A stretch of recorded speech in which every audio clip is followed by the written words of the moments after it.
2026년 1월 올리아호나 신성한 성품에 참여하는 자 데이비드 A. 베드나 장로 12사도 정원회. 사도 베드로는 예수 그리스도께서 제자들을 위해 하신 일을 다음과 같이 우리에게 되새겨 주었습니다.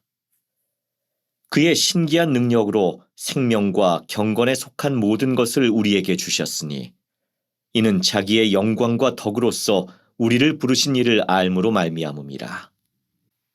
이로써 그 보배롭고 지극히 큰 약속을 우리에게 주사 이 약속으로 말미암아 너희가 신성한 성품에 참여하는 자가 되게 하려 하셨느니라.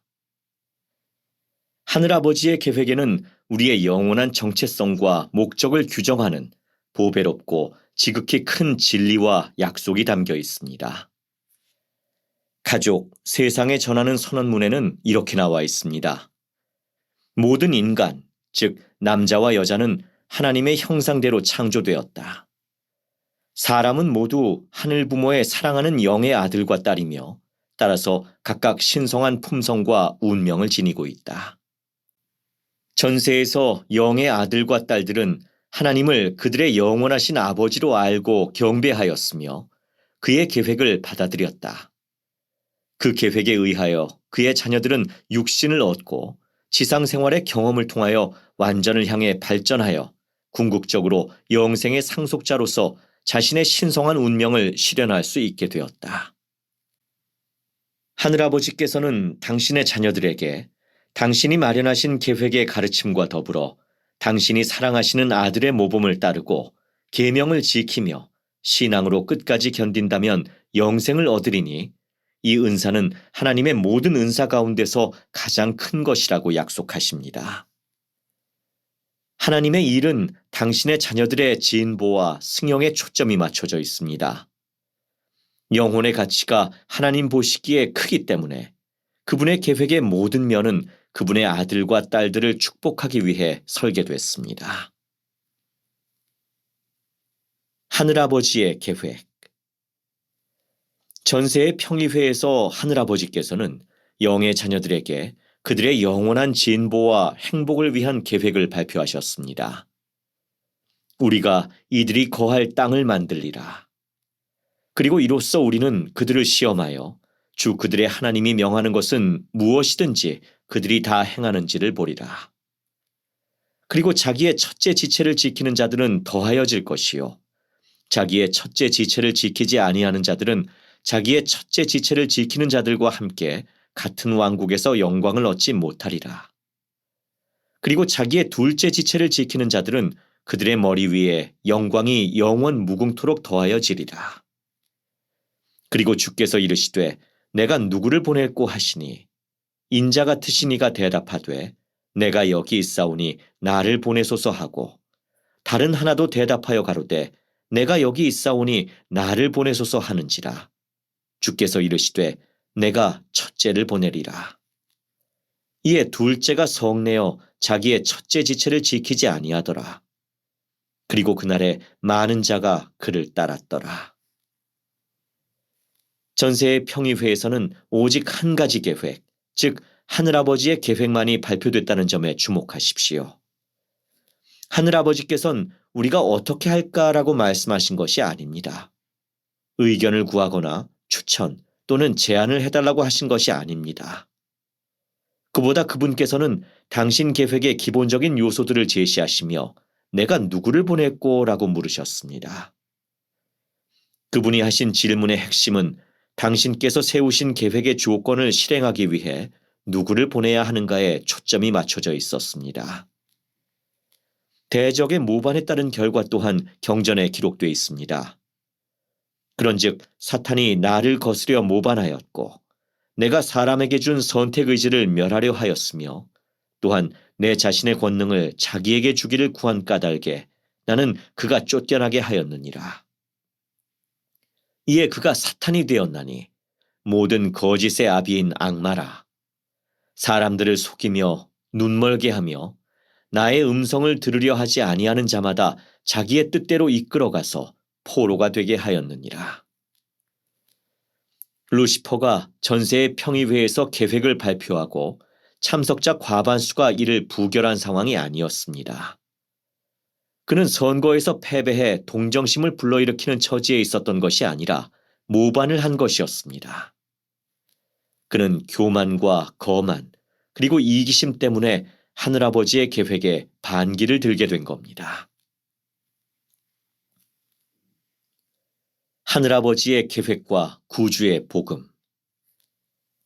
이 계획은 온 인류가 영생의 축복을 누릴 수 있도록 하늘아버지와 아들께서 어떤 일을 하시는지를 설명해 줍니다. 예수 그리스도의 복음은 하나님의 계획에서 약속된 축복, 즉 남성과 여성이 믿고 따라야 할 교리와 원리, 의식 및 성약을 받을 수 있는 방법으로 이루어져 있습니다. 이 예수 그리스도 외에는 사람이 구원받을 수 있는 이름이 하늘 아래 달리 주어지지 아니하였느니라. 참으로 주 예수 그리스도는 길이요 진리요 생명이니 그분으로 말미암지 않고는 아버지께로 올 자가 없습니다. 러셀 M. 넬슨 회장님은 다음과 같이 설명하셨습니다. 그 계획은 창조를 필요로 했으며 그 다음에는 타락과 속죄를 필요로 했습니다. 이것들이 이 계획의 세 가지 핵심 요소입니다. 하나님께서 낙원 상태의 행성을 창조하셨습니다. 필멸의 상태와 죽음이 아담의 타락을 통해 세상에 오게 됐습니다. 예수 그리스도의 속죄를 통해 불멸과 영생의 가능성이 마련됐습니다. 우리는 한정된 짧은 시간 동안 이 지구에 와서 우리의 시험과 시련을 견뎌내고 영광스러운 귀향을 향해 앞으로 또 위로 움직일 준비를 합니다. 우리가 하나님의 계획을 이해하고 그분의 계명에 감사하고 순종한다면 필멸의 삶에서 우리의 생각과 행동이 참으로 더욱더 목적에 부합될 것입니다. 몰몬경에 나오는 아버지의 계획의 명칭. 우리는 예수 그리스도의 또 하나의 성약인 몰몬경에서 하늘아버지의 계획을 지칭하는 여러 명칭을 찾아보고 공부함으로써 중요한 진리를 배울 수 있습니다. 예를 들어 다음과 같은 명칭들을 생각해 보십시오. 위대하신 창조주의 자비로운 계획, 우리 하나님의 계획, 구원의 계획, 구속의 계획, 회복의 계획, 행복의 계획, 위대한 자비의 계획. 이 각각의 명칭은 하늘아버지의 계획에 담긴 귀중한 약속을 더 명확하게 이해하고 필멸의 삶의 목적과 의미에 대한 우리의 관점을 넓혀줍니다. 몰몬경에서 하나님의 계획을 지칭하는 데 가장 자주 사용되는 명칭은 예수 그리스도의 속죄를 통해 가능해진 구속에 초점을 맞추고 있다는 점에서 의미심장합니다. 엘만은 이렇게 말했습니다. 이제 세상의 기초가 놓이던 때로부터 마련된 구속의 계획이 아니었더라면 죽은 자의 부활이 있을 수 없었으려니와 구속의 계획이 마련되었음에 이로 말미암아 앞서 말한 바 죽은 자의 부활이 있을 것이니라. 또한 엘만은 다음과 같이 말했습니다. 하나님의 아들을 믿되 곧 그가 자기 백성을 구속하러 오실 것과 또 그가 그들의 죄를 위하여 속죄하시기 위해 고난을 받고 죽으실 것과 또 그가 죽은 자 가운데서 다시 일어나실 것을 믿기 시작할지니 이로써 부활이 이루어져 모든 사람이 그의 앞에 서서 마지막 심판 날에 그들의 행위에 따라 심판을 받으리라. 길은 예비되어 있다. 하나님의 위대한 구원, 구속, 회복, 자비 및 행복의 계획을 숙고할 때 우리의 영혼은 감사로 가득 차야 합니다. 그분의 계획에 대한 지식은 귀중한 관점을 제공하고 풍성한 기쁨을 얻게 하며 어려움과 역경을 극복할 힘을 줍니다. 하늘 아버지께서는 우리가 당신이 계신 본향으로 돌아오길 간절히 바라십니다. 그분은 축복을 권하고 약속하시지만 우리가 그분께서 주신 도덕적 선택 의지를 행사할 때 결코 강요하거나 억압하거나 구속하지 않으실 겁니다. 우리는 그분의 사랑하는 아들의 모범을 따름으로써 그분께로 돌아가는 것을 선택하고 행동해야 합니다. 길은 예비되어 있으니 우리가 볼진대 영원히 살리로다. 저는 하늘아버지께서 당신의 자녀들을 위한 신성한 계획의 창시자란 사실을 기쁘게 증거합니다. 예수 그리스도는 우리의 구속주이자 구주이십니다. 주님의 후기의 사도 중 한 사람으로서 저는 그분이 참으로 길이요, 진리요, 생명이심을 간증합니다. 예수 그리스도의 회복된 복음 안에서 얻는 안전. 제2 아네트 데니스 자매, 본부 상호부조회 회장단 제1보좌. 우리의 타락한 본성과 필멸의 삶의 환경으로 인해 우리 모두는 우리가 전세에서 알고 사랑했던 하나님으로부터 멀어지는 경향이 있습니다. 그것은 필멸의 삶의 본질입니다. 그렇기에 그분은 우리가 당신께 안전하게 닻을 내리고 우리 마음을 당신께 굳게 매며 필멸의 삶이라는 지뢰밭을 최대한 안전하게 통과할 수 있도록 방법을 주셨습니다. 세계대전 동안에 군대는 지뢰, 즉 폭약을 땅속에 묻어두곤 했습니다. 광범위하게 지뢰가 매설된 지뢰밭이 여럿 있었기에 그 사실을 알지 못한 채 진군에 들어가는 군대는 폭파당할 수도 있었습니다. 전쟁이 끝난 후에도 수천 개의 불발 지뢰가 남았으며 어린이를 포함한 많은 사람이 자신도 모르게 지뢰밭에 들어갔다가 목숨을 잃거나 팔다리를 잃었습니다. 여러 단체들이 지뢰밭에 있는 지뢰를 찾아내어 표시하는 데 헌신한 덕분에 많은 생명을 구할 수 있었습니다. 필멸의 삶은 지뢰밭과 같습니다. 대적은 위험이 아름다운 들판처럼 무해하고 매력적인 것으로 보이도록 위장하는 데 매우 능숙합니다. 그는 수천 년 동안 그런 일을 해왔습니다. 그는 위험한 결과와 심적 고통을 초래하는 길을 매력적으로 보이게 하는데 전문가입니다. 안전하게 본향으로 인도됨.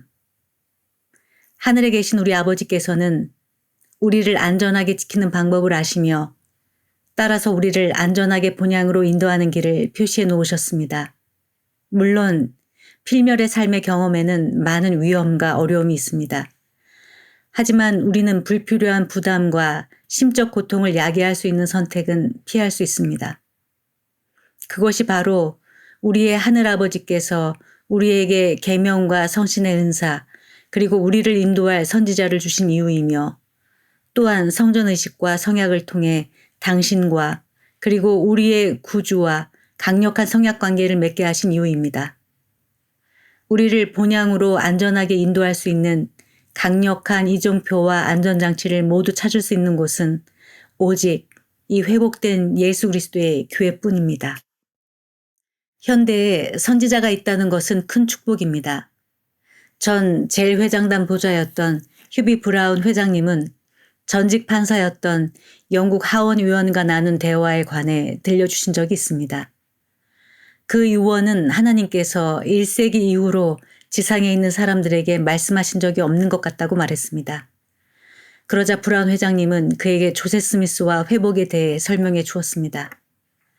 브라운 회장님은 이렇게 회상하셨습니다. 그 판사는 앉아서 주의 깊게 들었습니다. 그런 후 그는 매우 날카롭고 탐색적인 질문을 몇 가지 했으며 대화가 끝날 때쯤 다음과 같이 말했습니다. 브라운 선생님, 저는 선생님의 교회 회원들이 방금 선생님이 하신 말씀의 중요성을 인식하고 있는지 궁금합니다. 선생님은요? 선생님이 하신 말씀이 사실이라면 그것은 천사들이 그리스도의 탄생을 알린 이래로 지상에 전해진 가장 위대한 메시지입니다. 하나님께서는 당신의 자녀들을 사랑하시기 때문에 선지자를 부르십니다. 하나님께서는 당신의 자녀들을 인도하기 위해 당신의 종인 선지자들을 통해 구원의 계획, 즉 행복의 계획을 계시해 주셨습니다.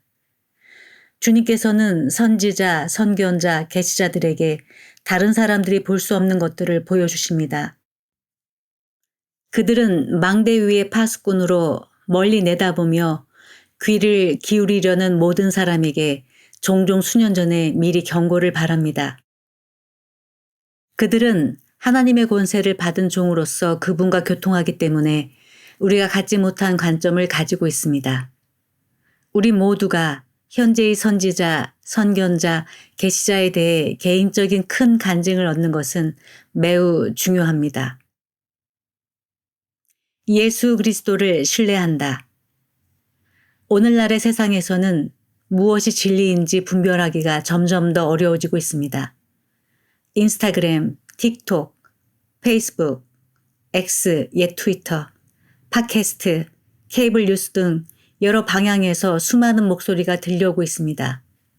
그리고 인공지능, 즉 AI가 등장한 지금 무엇이 진실이고 무엇이 거짓인지, 심지어 무엇이 진짜인지조차 분별하기가 훨씬 더 어려워졌습니다.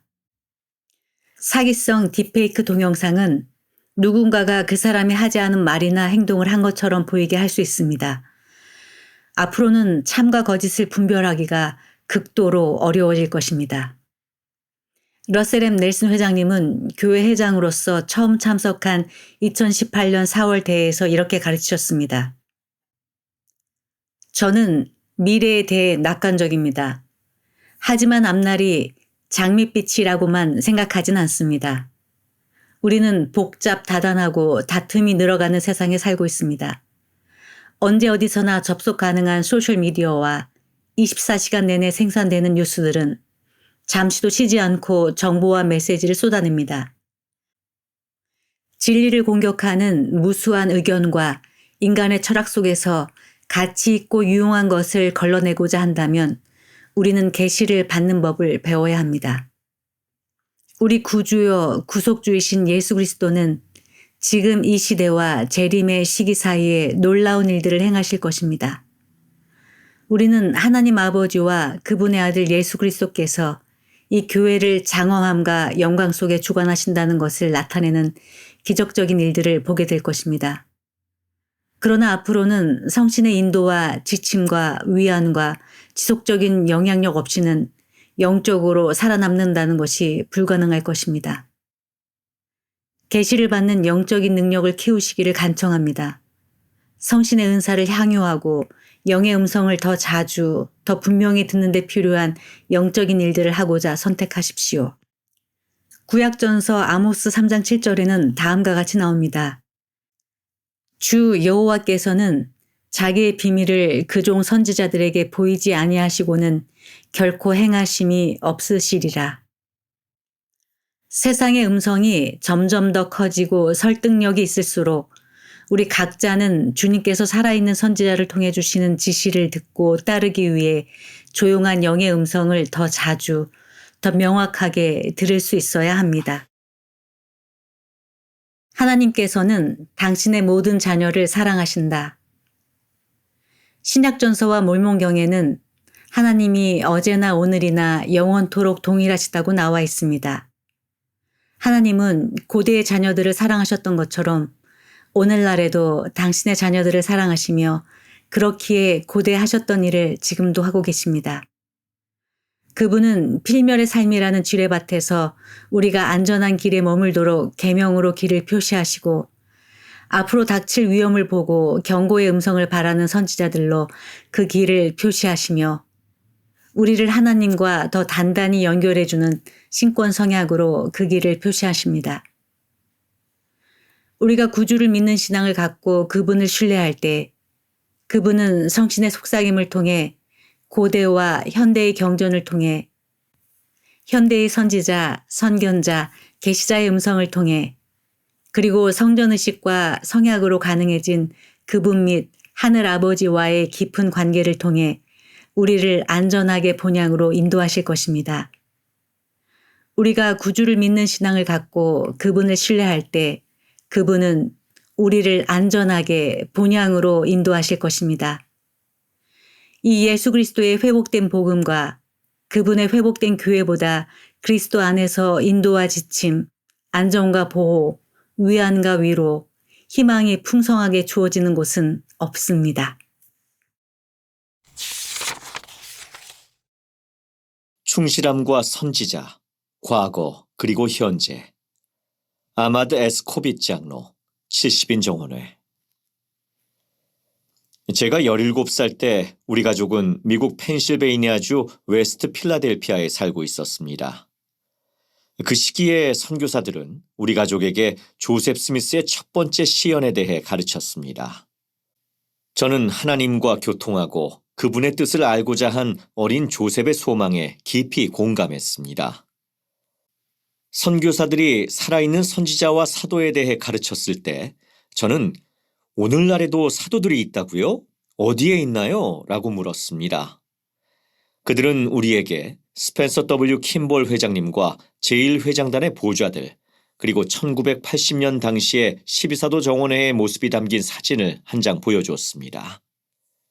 그 일을 계기로 어제나 오늘이나 영원토록 동일하신 하나님께서 현대에도 당신의 자녀들을 인도할 선지자와 사도들을 여전히 필요로 하신다는 간증이 제 마음에 싹 텄습니다. 시간이 흘러 부모님과 10명의 자녀 모두 침례를 받고 예수 그리스도 후기성도 교회로 들어왔습니다. 살아있는 선지자와 사도들을 알게 된 이후로 그분들의 성스러운 부름과 열쇠에 대한 저의 간증은 더욱 강해졌습니다. 선지자와 사도들이 직면하는 어려움. 당연한 말이지만 사탄은 선지자와 사도들에 대한 신뢰를 떨어뜨리기 위해 항상 노력해왔습니다. 역사를 통틀어 그들은 온 세상에 예수 그리스도의 이름을 증거하는 주된 증인이 되어왔기 때문입니다. 우리 시대의 대적은 러셀 넷슨 회장님이 오늘날 지구상에서 일어나는 가장 중요한 일이라고 말씀하신 일, 즉 예수 그리스도의 재림에 앞서 반드시 이루어져야 할 이스라엘의 집합을 방해하려 애쓰고 있습니다. 선지자와 사도들은 이 집합의 열쇠를 지니고 있습니다. 그러므로 그들은 항상 반대에 직면하게 됩니다. 고대에나 후기에나 사탄은 심지어 하나님의 성약의 자녀 중 일부를 속여 과거 그리고 현재의 어린 양의 사도들과 싸우게 하는 방법도 찾았습니다. 다음은 이 함정에 빠지지 않는 데 도움이 될 5가지 원리입니다. 주 예수 그리스도를 믿는 신앙. 이 원리 가운데 첫 번째는 복음의 첫째 되는 원리, 즉 주 예수 그리스도와 그분의 속죄를 믿는 신앙입니다. 신앙에는 지향성이 있습니다. 12사도 정원회의 회장 대리인 제프리 R. 홀런드 회장님은 신앙은 언제나 미래를 향한다고 가르치셨습니다. 그리스도를 믿는 신앙과 하나님에 대한 신뢰가 커질 때 우리는 신앙의 눈으로 고대하며 그분들의 약속이 성취되는 것을 바라보게 됩니다. 신권에 관한 1978년 개시의 40주년을 기념하는 하나가 되라 행사에서 제1회장단 제1보좌인 델린 H. 옥스 회장님은 모든 이에게 주님의 약속을 믿고 신뢰하며 하나가 된 가운데 앞을 바라보라고 권유하셨습니다. 이처럼 앞으로 나아가는 데 초점을 맞춘다면 우리는 넬슨 회장님이 이 모임에서 약속하신 완전한 평화와 조화를 향해 나아가게 됩니다. 또한 제1회장단 제2보좌이신 헨리 B. 아이어링 회장님이 가르치셨듯이 우리는 여호와이신 주님께서 그분의 백성이 된 사람들과 함께 살기 위해 돌아오셔서 그 백성이 그분과 우리 하나님 아버지와 더불어 하나가 되고 한 마음으로 단합된 것을 보시게 될 그날을 향해 나아가게 됩니다. 이와는 대조적으로 사탄은 하나님의 자녀들이 완악해져서 과거의 상황과 말씀, 가르침에 집착하게 해 뒤를 바라보며 머물도록 합니다. 심지어 후대의 선지자와 사도들이 명확히 밝힌 것에 대해서도 마찬가지입니다. 우리 형제들을 밤낮 참소하던 자인 사탄은 하나님의 선지자와 사도들, 그리고 그들의 가르침에 대한 끊임없는 비판을 부추깁니다. 이것은 그들이 증거하는 대상인 예수 그리스도에 대한 신앙을 교묘하게 악화시키는 행위이며 이는 사탄이 궁극적으로 추구하는 사악한 목표입니다. 현대의 사도들이 전한 단합, 화평, 조화에 관한 말씀은 사탄이 교활하게 다툼과 분열을 일으키더라도 지금은 하나님의 모든 성약의 자녀가 단합해 하나님께서 선지자와 사도들을 통해 계시하시는 영원한 진리를 받아들이고 그에 따라 행동해야 할 때임을 분명하게 밝혀줍니다. 그렇게 할 때 우리는 인종이나 성별, 민족, 그 밖에 불화가 전혀 없는 단합하고 행복하고 강력하고 신앙으로 가득 찬 성약의 백성이 될 수 있습니다. 선지자와 사도들의 가르침은 이러한 단합과 예수 그리스도를 믿는 확고한 신앙을 고취시켜주며 그 원동력으로 우리는 항상 앞으로 나아가게 될 겁니다.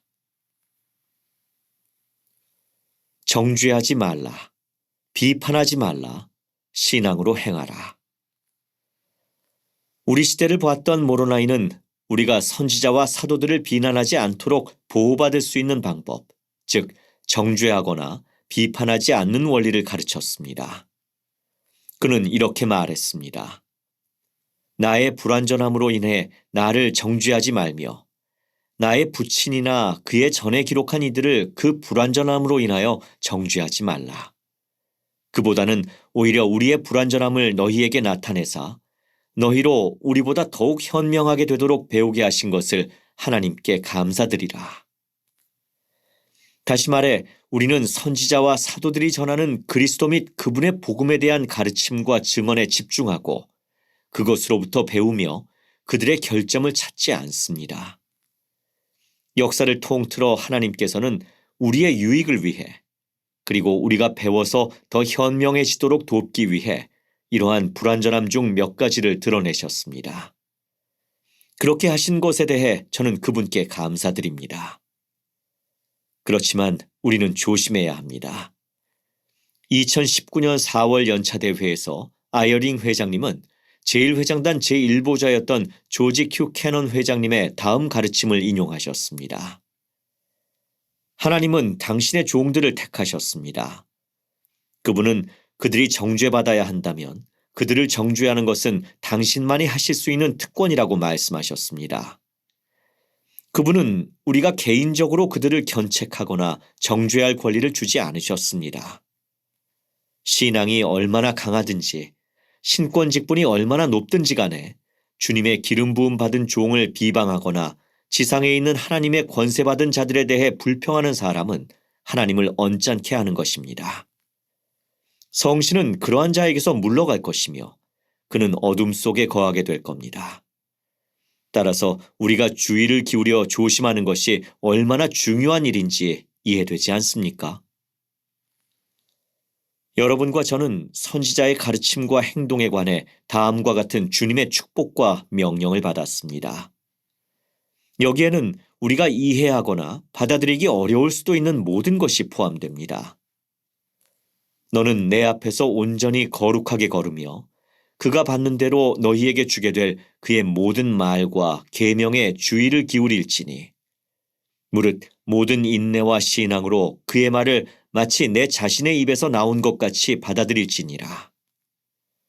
다시 말씀드리지만 우리는 정죄하거나 비판하지 않습니다.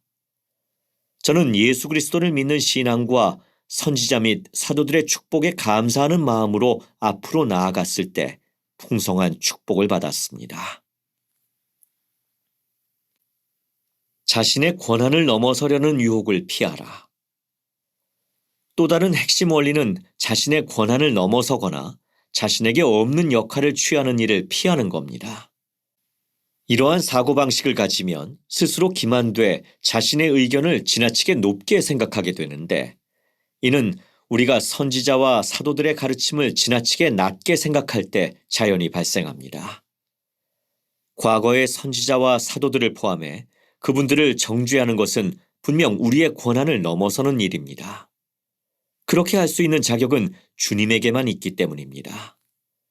저는 모든 것을 아시고 사랑이 많으시며 자비로우신 우리 구주께서 과거의 모든 실수나 불완전함을 다루셨거나 다루실 것이며 기꺼이 용서해 주실 것이라고 확신합니다.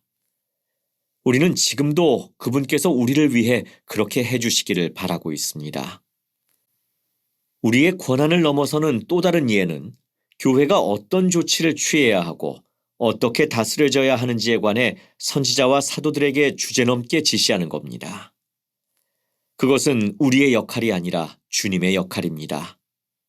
우리의 의도가 아무리 좋다 하더라도 선지자와 사도들을 비난하고 주제넘게 지시하는 것은 교만에서 비롯되며 결과적으로 선지자의 권세를 따르지 못하고 기만당하게 됩니다. 계속되는 회복. 1820년부터 지금까지 주님께서는 계시의 과정으로 당신의 선지자, 선견자, 계시자들을 계속해서 가르치고 계시며 이러한 계시의 과정을 통해 당신의 교회를 이끄십니다. 넬슨 회장님은 이렇게 가르치셨습니다. 우리가 제1회장단과 12사도 정원회로 구성된 평의회 모임을 할 때면 그 모임 장소는 계시의 장소가 됩니다. 분명히 감지될 만큼 영이 강하게 임합니다. 비록 처음엔 우리 각자의 시각과 관점이 다를 수 있지만 우리가 서로에게 품은 사랑은 한결같습니다. 우리가 느끼는 단합은 주님의 교회에 대한 그분의 뜻을 분별하는 데 도움이 됩니다. 이 모임들은 결코 다수결로 진행되지 않습니다. 우리는 기도하는 마음으로 서로의 이야기를 듣고 우리 모두가 단합된 의견에 이를 때까지 서로 이야기를 나눕니다. 12사도 정원회 디토드 크리스토퍼슨 장로님은 이렇게 말씀하셨습니다. 목표는 평의회 구성원 간의 단순한 합의가 아니라 하나님이 주시는 계시를 받는 겁니다. 평의회는 이성과 신앙을 모두 동원해 주님의 생각과 뜻을 파악하는 과정입니다. 이처럼 주파수를 정교하게 맞춘 회복된 안전의 원리는 항상 주님의 뜻에 따라 교회를 관리하는 현 지도자들의 능력에 대한 확신을 키워줍니다. 겸손한 태도를 유지하라. 물론 예수 그리스도께서 당신 교회의 선두에 계시며 당신의 선지자들을 인도하십니다. 우리가 그분들의 말이나 행동에서 불완전하다고 인식하는 것은 사실 우리의 인식이나 필멸의 이해력의 불완전함을 반영하는 것일 수도 있습니다. 주님의 길은 우리의 길보다 높으며 그분의 생각은 우리의 생각보다 높다는 것을 기억하면 과거의 선지자들을 포함해 그분들을 비판하는 일을 피할 수 있습니다. 이러한 겸손한 태도는 모든 인내와 신앙으로 살아있는 선지자들의 말씀에 주의를 기울일 수 있게 해줍니다. 또한 점점 힘들어지는 세상에서 더 많은 계시와 희망, 그리고 그리스도를 믿는 신앙을 얻는 데에도 도움이 됩니다. 야곱은 이렇게 가르쳤습니다. 우리가 선지자들의 기록을 상고하고 또 우리에게 많은 계시와 예언의 영이 있어 이 모든 증거를 가짐으로 우리가 소망을 얻으며 우리의 신앙이 흔들리지 않게 되느니라. 우리가 겸손하다면 이러한 성스러운 경험을 통해 과거의 선지자와 사도들을 포함해 그분들을 흠잡으려는 욕망이 사라질 수 있습니다. 겸손은 진리에 대한 선지자들의 기록을 상고하는 데 도움이 되며 그런 진리를 통해 우리는 더 큰 기쁨과 평안을 얻고 결점을 찾지 않게 됩니다. 그런 의미에서 저는 조셉 스미스로부터 이어져 온 선지자들은 끊김없이 계승된 하나님의 선지자들이며 여기에 러셀 M. 넬슨 회장님도 포함된다는 점을 분명하고 사랑 어린 마음으로 증거합니다. 선지자들의 기록을 상고하고 그분들 각각의 가르침을 통해 하나님께 더 가까이 나아갈 수 있었던 것은 저에게 큰 축복이었습니다. 저는 이 선지자들의 지시에 따라 거룩한 사도 직분에 부름받은 분들이 전 세계에서 예수 그리스도의 이름을 증거하는 특별한 증인들이었으며 지금도 그러하다는 것을 간증드립니다. 이 증인들의 가르침을 통해 예수 그리스도를 바라보고 그분께로 나아갈 수 있다는 것은 얼마나 큰 특권입니까? 코르시카에서 그리스도와 같은 봉사로 주민들의 마음이 부드러워지고 문이 열리다. 쇼온 스탈레. 바스티아 시장은 자기 앞에 서 있는 선교사들이 외국인이라는 것을 잘 알고 있었다. 그는 왜 다른 나라의 젊은이들이 와서 코르시카 섬 주민들을 돕겠다고 말하는지 궁금했다. 잠시 침묵하던 그는 선교사들의 제안을 받아들이며 그들에게 다음날 아침 일찍 와서 자신의 작은 호텔에 페인트 칠을 해달라고 했다. 선교사들은 약속대로 오전 7시에 왔다. 그들은 지중해 프랑스 연안에 있는 이 그림 같은 섬에서 시장의 호텔을 새로 손질하겠다는 열의에 차 있었고 준비도 돼 있었다. 그날 늦게 호텔에 도착한 시장은 해안 지역의 햇살 속에서 여전히 일하고 있는 선교사들을 보았다. 당시 그곳에서 봉사했던 선교사 중 한 명인 제이크 로링은 이렇게 설명한다. 시장님은 우리가 그곳에 있는 것을 보고 깜짝 놀라셨습니다. 알지도 못하는 사람들을 돕기 위해 기꺼이 허리를 굽혀 일하는 선교사들의 모습에 놀란 시장은 저기를 누그러뜨리며 우리에게 자리에 앉으라고 한 뒤 무엇이 필요한지 말해보라고 했다. 선교사들은 복음을 나누며 자신들의 목적이 어떻게 코르시카 섬 주민들을 축복하는 것인지에 대해 이야기했다.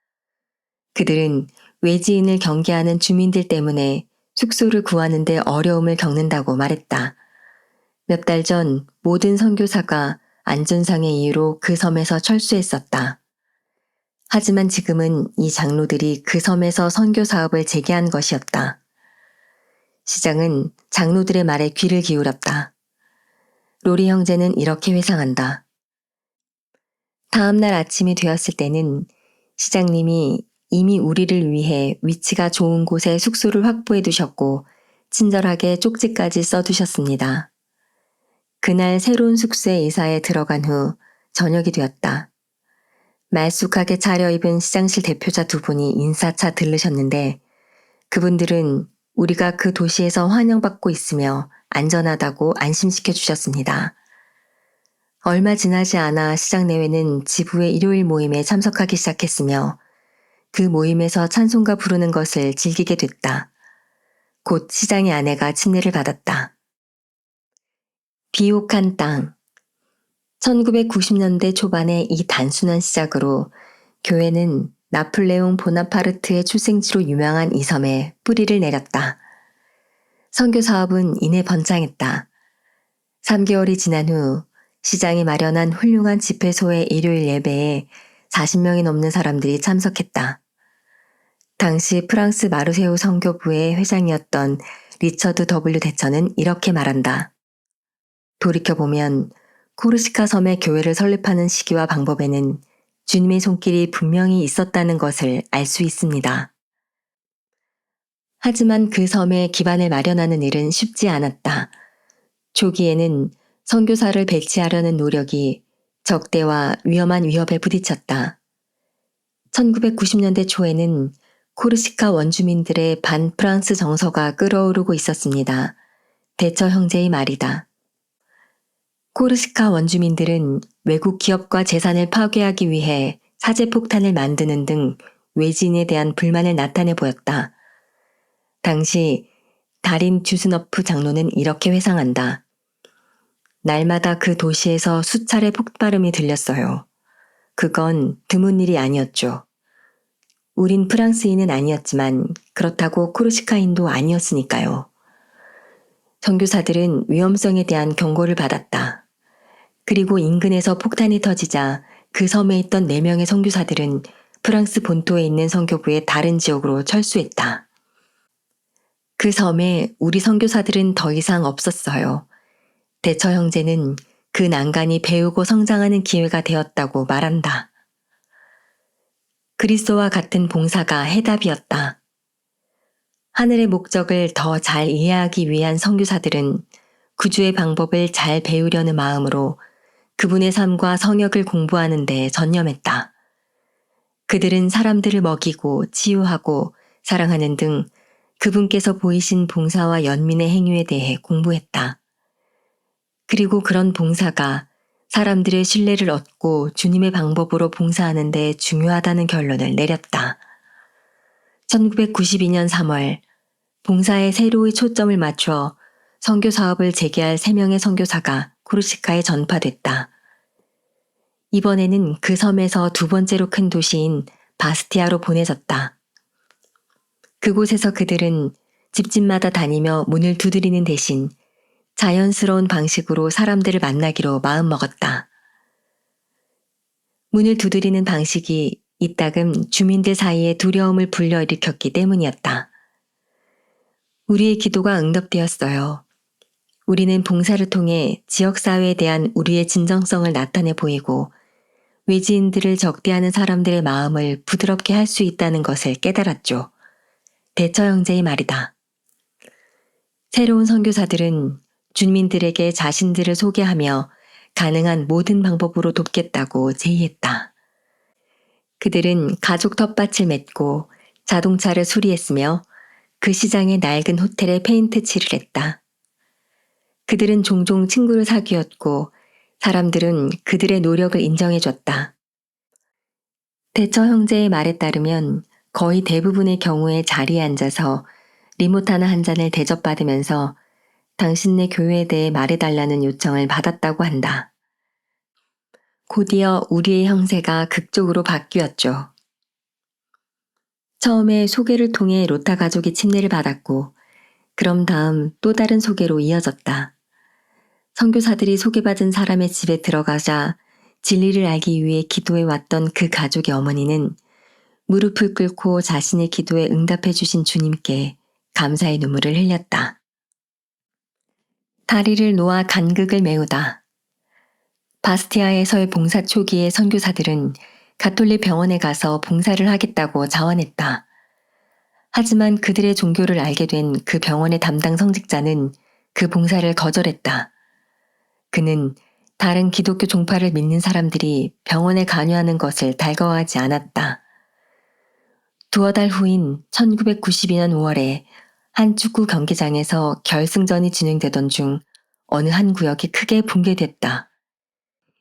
이 붕괴로 19명이 사망했으며 중상을 입은 수천 명의 관객은 병원으로 이송됐다. 병원은 사상자들로 넘쳐났다. 부상당한 축구팬들은 병실을 가득 메웠으며 복도에도 줄지어 있었다. 일부는 치료를 받기 위해 프랑스 본토로 항공 이송됐다. 역량 있는 자원봉사자가 절실했던 병원의 담당 성직자는 선교사들이 두고 간 카드를 떠올리고는 그들에게 도움을 요청했다.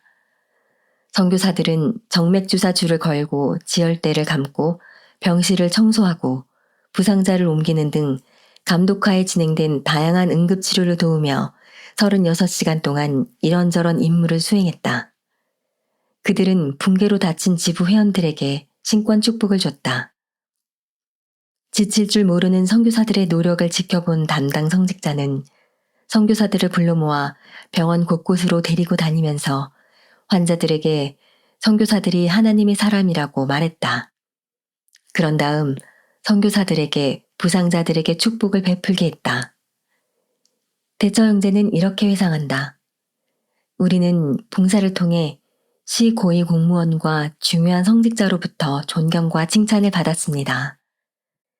그렇게 해서 주민들의 마음이 부드러워졌으며 지역사회 적대도 사라지게 됐다고 한다. 그것은 우리가 성공적인 전도 활동을 하는데 결정적인 계기가 됐습니다. 2024년에 프랑스 리옹 선교부의 회장이던 제인스 술리에는 이렇게 말한다.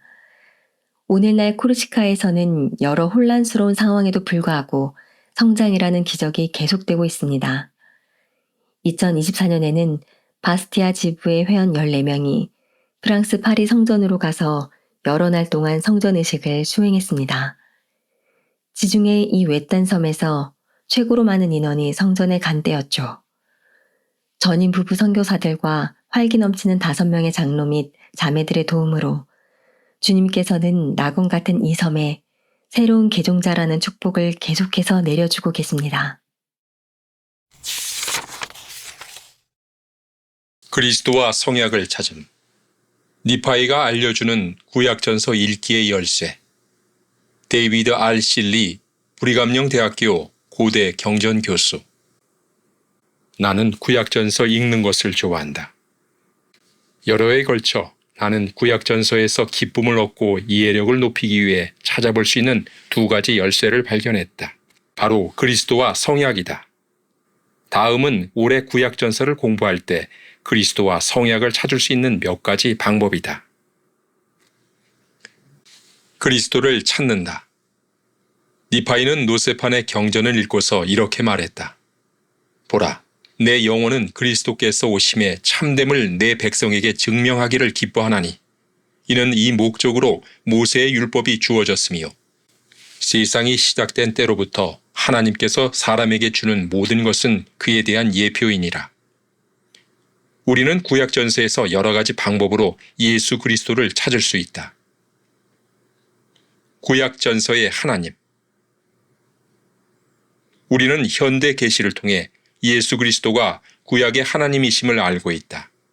그렇기에 창조에 관한 구절들에서 그리고 그분께서 이스라엘 백성에게 하나님과 같이 되는 법을 가르치기 위해 신의 산에서 율법을 세우신 구절들에서 그분의 권능을 볼 수 있다.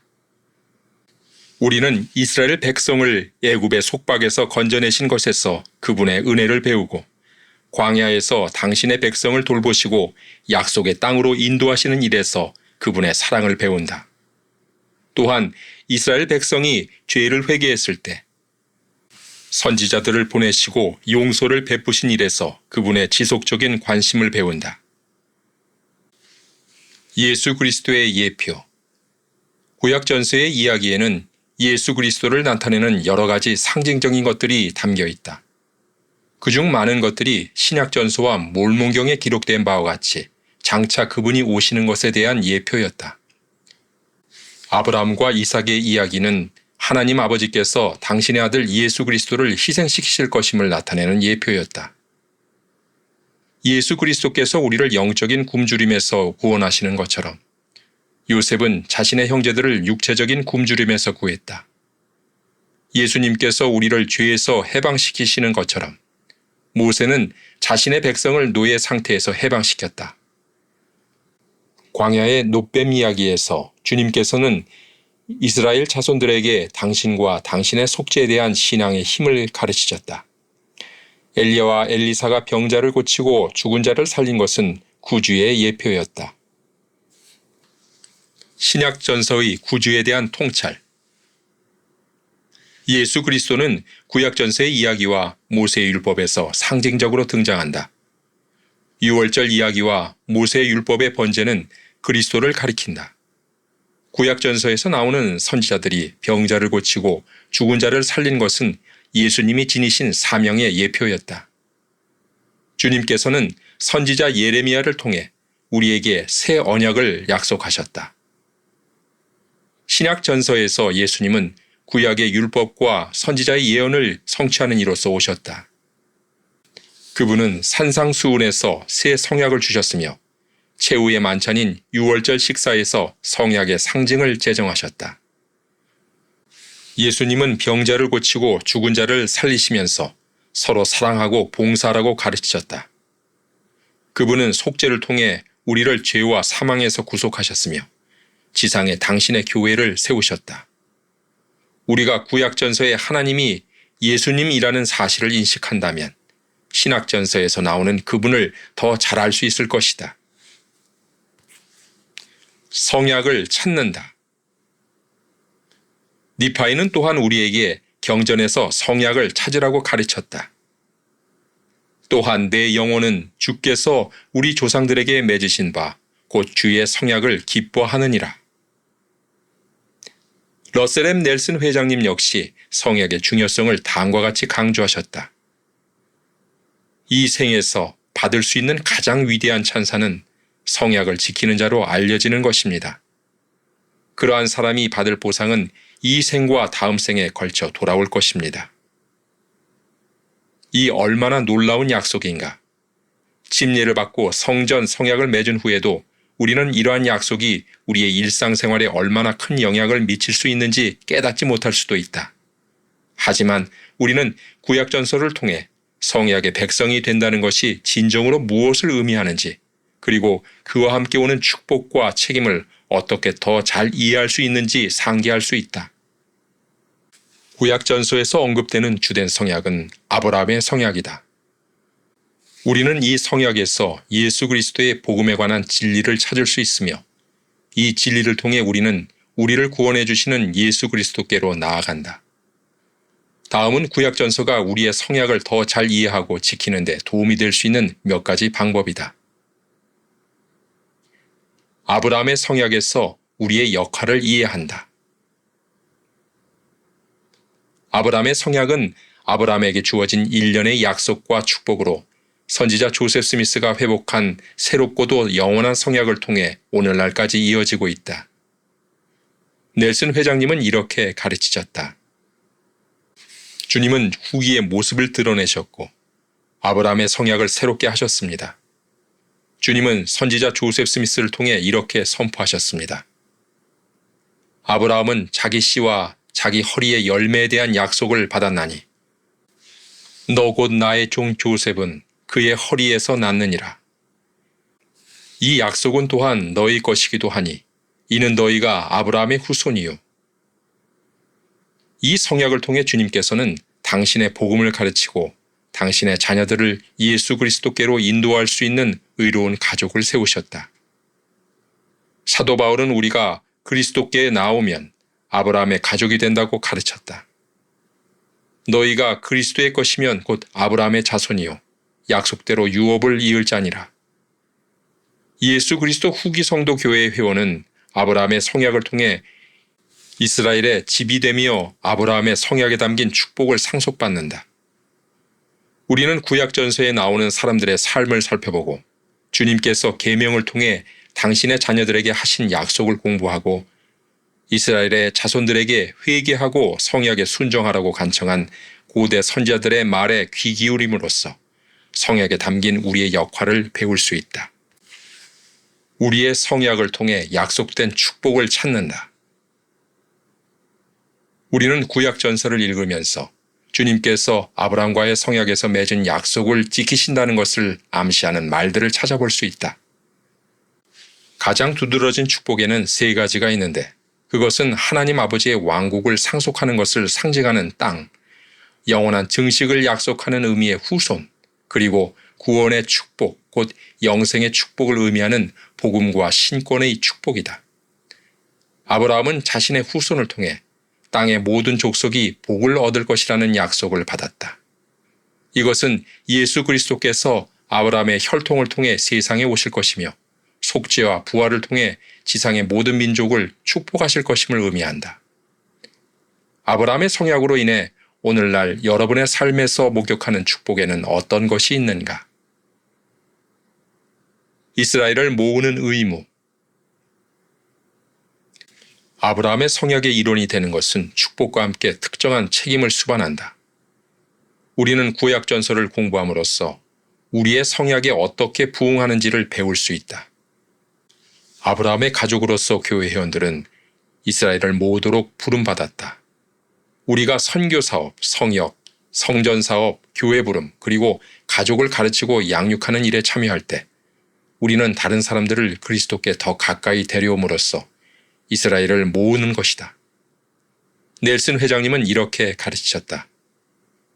휘장 양편에 있는 사람들이 하나님과 성약을 맺고 필수적인 침례와 성전의식을 받도록 돕는 일이라면 여러분은 언제 누구를 위해 무엇을 하든 여러분은 이스라엘의 집합을 돕는 것입니다. 구약전서를 사랑하는 법을 배운다. 올해 와서 나를 따르라를 공부하며 구약전서를 읽는 동안 그리스도와 성약이라는 이 두 가지 주제를 찾아본 니파이의 모범을 따른다면 구약전서의 가르침을 사랑하는 법을 배울 수 있을 것이다. 그렇게 할 때 여러분은 예수 그리스도와 그분의 속죄 및 복음을 더 잘 이해할 수 있다. 또한 새롭고도 영원한 성약에 관해 그리고 그리스도의 제자이자 이스라엘의 집의 일원으로서 그 성약에 담긴 여러분의 역할에 관해 더 많이 배울 수 있다.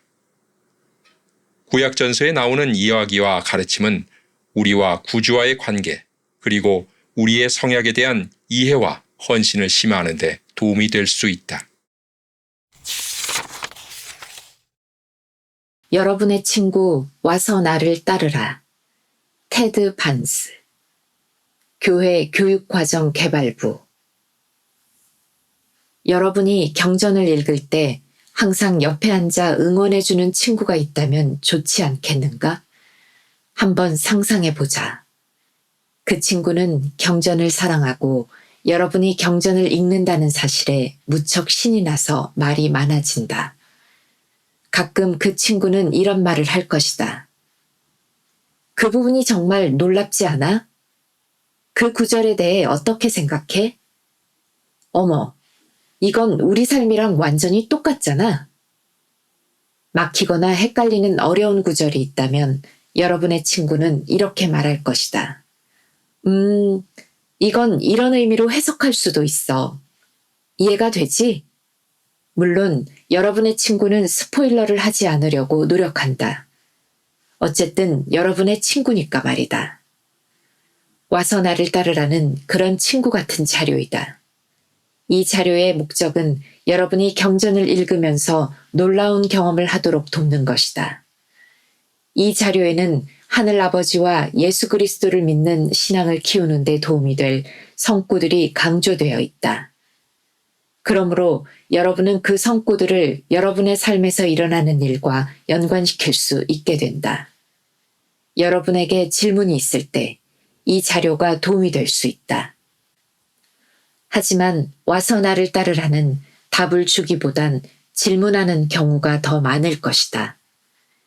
정말 좋은 친구라면 스스로 영적 진리를 발견하는 즐거움을 빼앗아가지 않을 것이기 때문이다. 와서 나를 따르라는 여러분이 경전을 읽을 때면 언제든 좋은 친구가 되어 이러한 일들을 해줄 수 있다. 여러분이 올해 구약전서를 읽는 동안에도 말이다. 깊이 생각하게 하는 질문과 활동 아이디어 이외에도 와서 나를 따르라에는 다른 유용한 요소들이 있다. 그중 몇 가지는 다음과 같다. 구약전서 개요. 2026년 와서 나를 따르라가 시작될 무렵 여러분은 구약전서의 시각적 개요를 보게 될 것이다. 선지자, 왕, 기타 주요 인물들의 이름이 담긴 연대표 같은 것이다. 구약전서를 구성하는 책들이 모두 연대순으로 엮여 있는 것은 아니기 때문에 이 연대표가 도움이 될 것이다. 예를 들어 여러분은 이 계율을 통해 이사야나 예레미야와 같은 선지자들의 기록이 유다 왕국의 역사에서 어느 부분에 해당되는지 알 수 있다. 또한 더 넓은 견지에서 다니엘과 에스더의 이야기가 구약전서의 어느 부분에 해당하는지 알 수 있다. 구약전서에서 길을 잃고 헤매는 것 같은 기분이 들면 구약전서 계율을 펴서 방향을 잡는다. 새로운 사파. 올해 와서 나를 따르라를 위해 12점의 새로운 그림이 제작 의뢰됐다. 몇 가지 주요 작품은 다음과 같다. 1. 절정의 시기를 보는 에녹. 제니퍼 페짓. 구주의 희생에 관한 에녹의 시연을 상징적으로 표현함. 모세서 7장 참조. 2. 증인이 되라. 콰니 포비 윈더. 단순한 간증으로 큰 기적을 불러온 어린 소녀를 조명함. 열왕기하 5장 참조. 3. I have a great work to do. 나는 해야 할 큰일이 있나니. 타이슨 스노우. 적들의 반대에도 불구하고 예루살렘 성벽을 재건하려는 느헤미야의 결의를 묘사함. 느헤미야 4장 참조. 4. 내가 반드시 너를 구원할 것인즉. 에바 티머시. 에티오피아인 에벤멜렉에 의해 진흙구덩이에서 풀려나는 예레미야를 묘사함. 예레미야 38에서 39장 참조. 유념할 점. 와서 나를 따르라의 주간학습 안내에는 이따금 유념할 점이 나온다. 이것은 성약, 희생, 이스라엘의 집합, 구약전서의 시가 등의 주제에 관한 짧은 에세이이다. 유념할 점은 구약전서를 공부할 때 신앙을 키우는 경험을 더 쉽게 할 수 있도록 역사적 맥락, 후기의 관점, 간단한 통찰을 제공한다. 지금까지 그래왔듯이 와서 나를 따르라는 여러분의 학습 대상이 아니다. 이 자료는 여러분이 경전에서 하나님의 말씀을 공부할 때 도움이 되는 안내서에 불과하다. 바로 친구 같은 자료이다. 주님께서 나를 인도하실 것이다. 악사 데니스 차라테, 페루 타크나. 나는 어렸을 때부터 노래를 했고 내 주변엔 늘 음악이 있었다. 어렸을 때 내 꿈은 가수가 되는 것이었다. 노래 경연대회에서 상도 몇 번 받았다. 하지만 인생의 어느 시점에서 나는 다른 사람들의 인정이나 칭찬을 넘어서 하나님께서 나를 위해 갖고 계신 목적에 대해 생각하며 공허함을 느꼈다. 내 삶에서 예수 그리스도의 복음을 더 자주 접하게 되면서 불확실한 시기에 신앙을 가질 수 있게 됐다. 또한 하늘 아버지께서 내가 당신이 주신 재능을 사용하여 당신께 더 가까이 나아가고 당신을 영화롭게 하길 바라신다는 것을 이해하게 됐다. 비록 꿈은 포기했지만 나는 계속해서 노래하고 음악을 공부해야 한다고 느꼈다. 25살에 나는 건축학을 이수했고 BYU 패스웨이와 브리감양대학교 아이다호에서도 공부했는데 그렇게 해서 영어 구사력을 키울 수 있었다. 그런데 정말 기적 같은 일이 일어났다. 나는 태버네클 합창단 국제참여자 프로그램의 일환으로 음악 선교사가 되라는 권유를 받았다. 나는 몰랐지만 지난 몇 년간 해온 모든 것이 이 순간을 준비하는 데 도움이 된 것이었다. 그 권유는 내 기도와 소망에 대한 응답이었다. 하늘 아버지께선 처음부터 끝을 아시며 2024년 10월 연차대회에서 내가 템플스퀘어 태버네클 합창단과 함께 노래하도록 허락해 주셨다. 이 경험을 통해 나는 성령의 인도를 받고 인내하며 비록 우리가 하나님의 목적을 이해하지 못할지라도 그분께는 목적이 있다는 사실을 믿을 때 받게 되는 힘에 대해 간증할 수 있게 됐다. 우리는 다음과 같은 약속을 받았다. 눈앞에 놓인 길이 항상 명확하진 않을 수도 있지만 구주께서 우리가 있어야 할 곳으로 우리를 안전히 인도해 주실 것이기에 우리는 이 여정의 끝이 아름다운 승리가 되리라는 신앙으로 그분을 따를 수 있습니다. 앞으로 나아갈 길을 찾고 있는 이들에게 주님께선 여러분을 위해 여러분이 상상할 수 있는 것보다 더 위대한 것을 준비해 두셨다는 것을 알기 바란다. 우리가 그분을 따른다면 그분께서 우리를 위해 준비하신 것을 받게 될 것이다. 길이 분명하지 않을 수도 있고 삶이 힘들 수도 있지만 주님께선 여전히 당신의 자녀들을 위해 기적을 행하신다. 나는 신앙, 순종, 인내, 기도를 통해 주님께서 나를 인도하시리라는 사실을 알게 됐다. 내 마음속의 기도. 윌리엄 스먼, 미국 캘리포니아주. 내가 초등학교에 다닐 때 어머니는 항상 나에게 점심 도시락을 건네주시며 이마에 입을 맞추셨다. 그런 다음 오늘 최선을 다하고 마음속으로 계속 기도하는 것을 잊지 말아라 라고 말씀하셨다. 어머니는 내가 고등학교에 다닐 때에도 매일 아침 그 말씀을 하셨다. 사실 내가 플로리다로 2년간 선교 사업을 떠나기 위해 비행기를 탈 때 마지막으로 하신 말씀도 마음속으로 계속 기도하라였다. 어렸을 때부터 줄곧 들어온 말이었기에 나는 그 의미에 대해 별로 깊게 생각하지 않았다. 그저 어머니 세대가 늘 좋은 하루 보내라와 같은 말을 하는 것이라고 여겼다.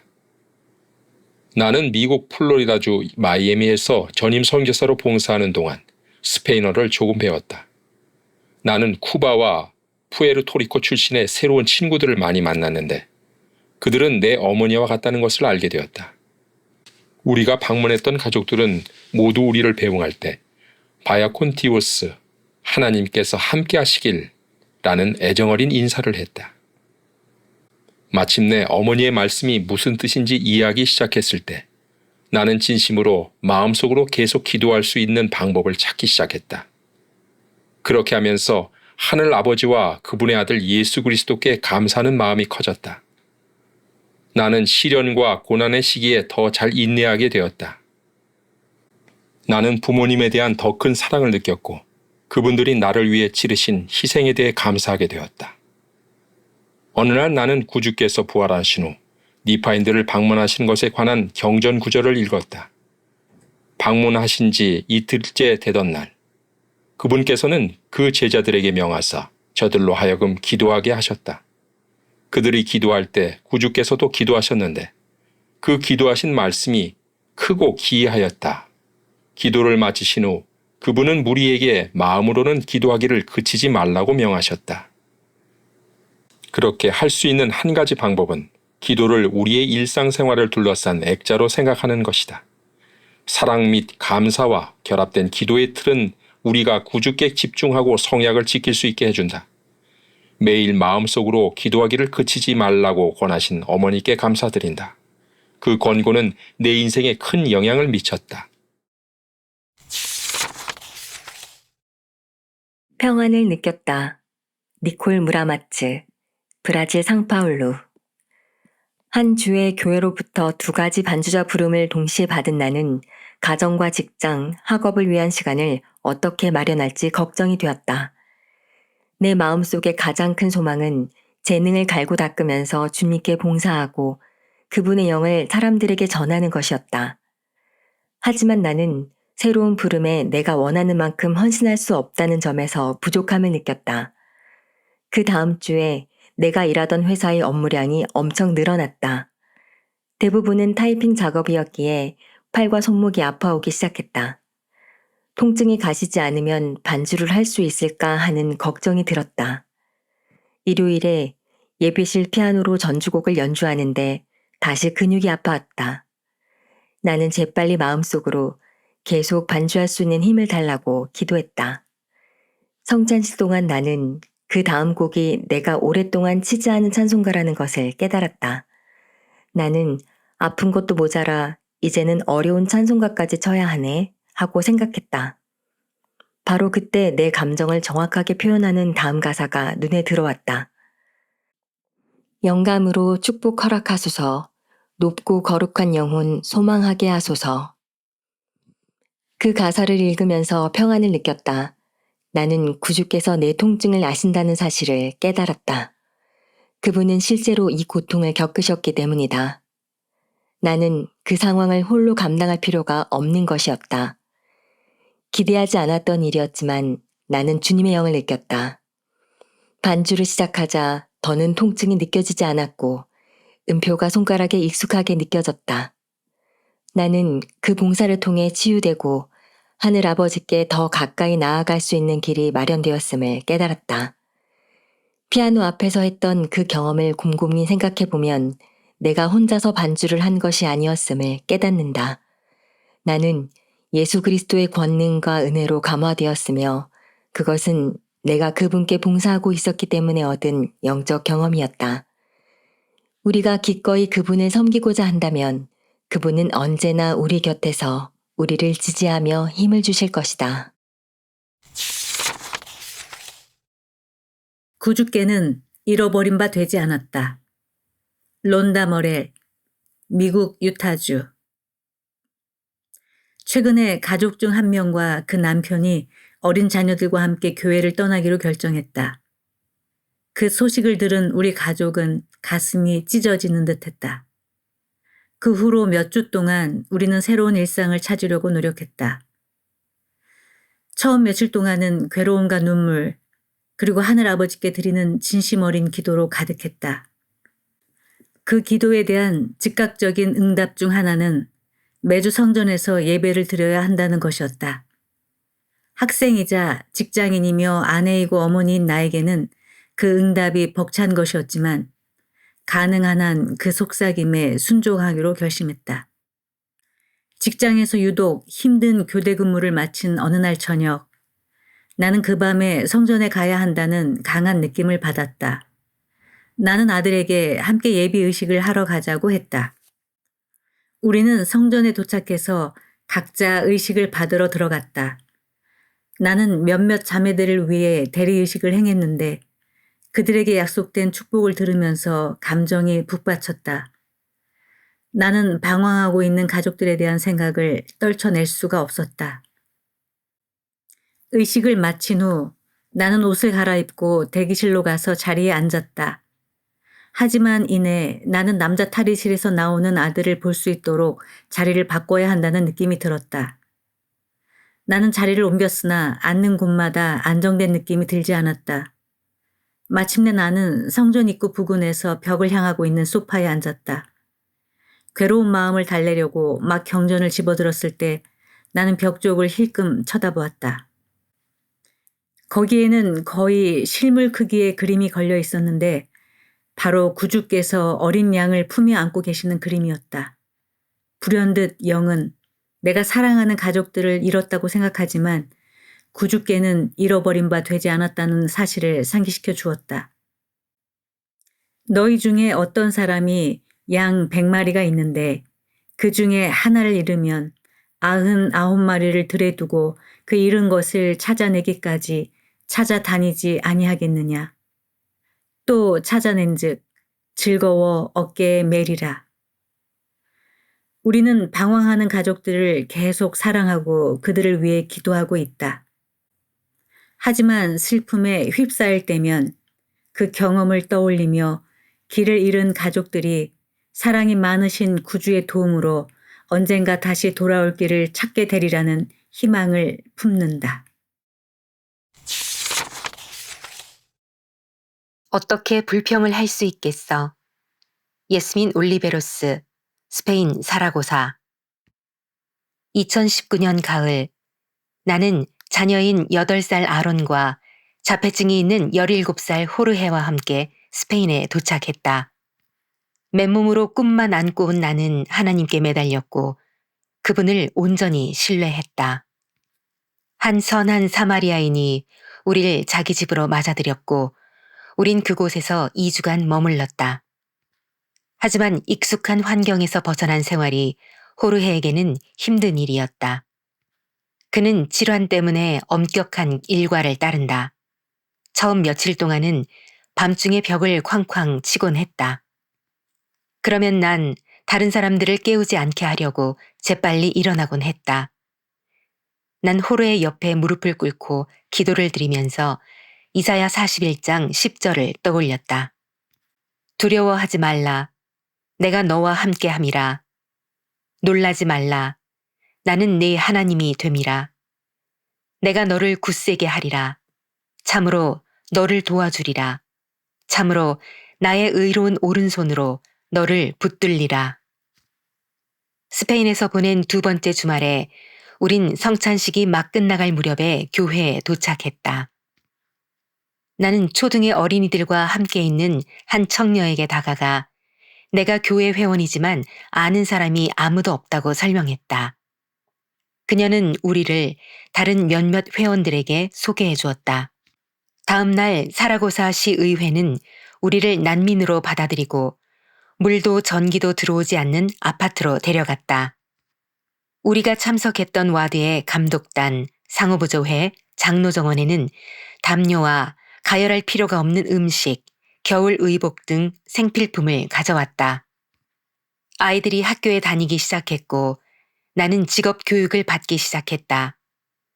주로 한낮에 음식을 먹었던 호르헤에게는 식사 시간이 문제였다. 호르헤를 가르치는 교사는 누가 가르치든 시계가 정오를 가리키면 호르헤가 음식을 꺼내서 먹는다고 알려주었다. 우리는 4번이나 이사를 해야 했는데 그것은 엄청난 시련이었다. 나는 계속 꿋꿋하게 살아갈 수 있게 해달라고 기도했지만 종종 혼자서 울기도 했다. 몇 주 동안은 밤에 잠을 2~3시간밖에 자지 못했다. 며칠간 일자리를 찾아다닌 끝에 나는 뇌암 말기인 한 젊은 여성을 돌보는 일자리를 구했다. 교대 시간이 끝날 때마다 난 아이들을 데리러 갔고 아이들의 공부를 도와줬으며 그런 다음 내가 받고 있던 직업 교육에 과제를 했다. 나는 이 훌륭한 여성을 1년간 보살폈지만 그녀는 2 어린 자녀를 남겨두고 48세의 나이로 세상을 떠났다. 그녀의 상황을 보면서 난 어떻게 불평을 할 수 있겠어 라고 혼잣말을 했다. 그녀를 보살핌으로써 우리에게 필요한 것들을 얻었고 내 영혼은 하늘아버지께 감사하는 마음으로 가득 찼다. 날마다 우리는 집에서 경전을 읽고 기도하고 호르헤가 안정감을 느낄 수 있도록 규칙적인 일과를 마련했다. 2024년 초에 우리는 스페인 마드리드 성전에 가기 위한 준비를 시작했다. 난 하늘아버지께 더 가까이 다가가기 위해 우리 가족이 함께 금식을 해야 한다고 느꼈다. 아론은 그렇게 하겠다고 했다. 다음 날 아침 호르헤가 엄마, 저도 오늘 금식할래요 라고 말했다. 그 순간 말로 표현할 수 없는 기쁨을 느꼈다. 우리가 성전을 방문한 이후로 호르헤의 건강이 눈에 띄게 좋아졌다. 그는 자신의 일정을 더 유연하게 조정할 수 있다. 토요일이 되면 호르헤는 일요일에 성찬을 전달할 수 있도록 복장을 준비한다. 학업 면에서도 큰 진척이 있었다. 이제 우리는 사랑이 많으신 하늘아버지의 도움으로 자립했다. 예수 그리스도께서는 슬픔의 제 가운데 있는 우리를 일으키셨다. 11조를 바침으로써 우리는 풍성한 축복을 받았다. 우리는 더 나은 미래를 향해 나아가고 있다는 확신으로 쇠막대를 붙든다. 죄는 혼돈을 야기하지만 그리스도는 평안을 가져다 주신다. 차켈 워들레이 하버트, 교회 잡지. 인생이 뒤죽박죽이라고 느껴질 때가 있는가? 혼란을 느끼는 것은 누구나 이따금 경험하는 일이다. 복잡한 세상에 살다 보면 우리가 영적인 존재로서 이전에는 해보지 못한 필멸의 삶을 경험하고 있다는 사실을 쉽게 잊어버리게 된다. 하나님께서 우리에게 주신 두 가지 기적적인 은사는 필멸의 육신과 선택 의지이다. 이러한 은사를 통해 우리는 느끼고 소망하고 스스로 행동할 수 있다. 따라서 육에 속한 여성이나 남성이 하기 쉬운 선택 때문에 상황이 엉망진창이거나 불확실하게 여겨지는 것은 자연스러운 일이다. 우리 모두 실수를 한다. 하지만 아무리 노력해도 극복할 수 없을 것 같은 죄나 습관으로 어려움을 겪을 때 혼란스러움을 느끼기 쉽다. 영적인 면은 하늘을 향해 우리를 끌어당기고 현세적인 면은 우리를 세상으로 끌어당기기 때문에 끊임없는 내면의 줄다리기처럼 여겨질 수 있다. 우리가 험담, 분노, 불의한 판단, 과도한 미디어 소통, 외설물 사용 등 어떤 문제로 어려움을 겪고 있든 대적은 재빠르게 수치심과 절망, 궁극적으로는 영적 혼돈이라는 불길을 부채질한다. 다행히도 하늘아버지와 예수 그리스도께서는 혼돈에 대처하는 방법을 알고 계신다. 첫 걸음은 그분의 빛을 구하는 것이다. 창조, 즉 우리가 알고 있는 모든 것이 시작될 때 우주는 조직화되지 않은 혼돈 상태였다고 기록되어 있다. 땅이 혼돈하고 공허하며 흑암이 깊음 위에 있더라. 이 혼돈과 절망적인 암흑은 우리가 죄를 짓거나 우리의 가치관에 어긋나는 선택을 할 때 대적이 우리에게 어떤 기분을 느끼게 할 수 있는지를 연상시킨다. 대적은 우리가 함정에 빠진 기분을 느끼게 하는 데서 기쁨을 얻으며 종종 우리에게 숨도록 부추긴다. 그러나 본부 청녀회장단 제1보좌인 테머라 W. 루니아 자매님은 이렇게 가르치셨다. 예수 그리스도께서는 흑암 속에 있는 자들에게 빛을 주십니다. 그러니 어두운 방 속에 혼자 숨으라는 목소리가 들리는 때가 오면 용기를 갖고 그리스도를 믿으실 것을 권유합니다. 어둠에서 걸어나와 소망의 완전한 밝은 빛으로 돌이키십시오. 하나님의 지시에 따라 창조를 하신 예수 그리스도께서 혼돈의 어둠을 몰아내기 위해 가장 먼저 하신 일은 빛을 가져오는 것이었다. 거기서부터 그분은 광대한 하늘에서 가장 작은 묘목에 이르기까지 물질의 모든 혼란스러운 부분을 조직화하셨다. 그분께서 우주의 질서를 가져오실 수 있다면 여러분이 매일 그분의 아들께 의지하여 치유와 구속의 권능을 받고자 할 때 어떤 일이 일어날 수 있을지 상상해 본다. 여러분 자신의 어려움과 세상의 어두움으로 마음이 무거워질 때 그리스도의 빛을 향해 나아가는 것은 평안과 신성한 질서를 향한 첫 걸음이다. 다음으로 자신이 누구인지를 기억한다.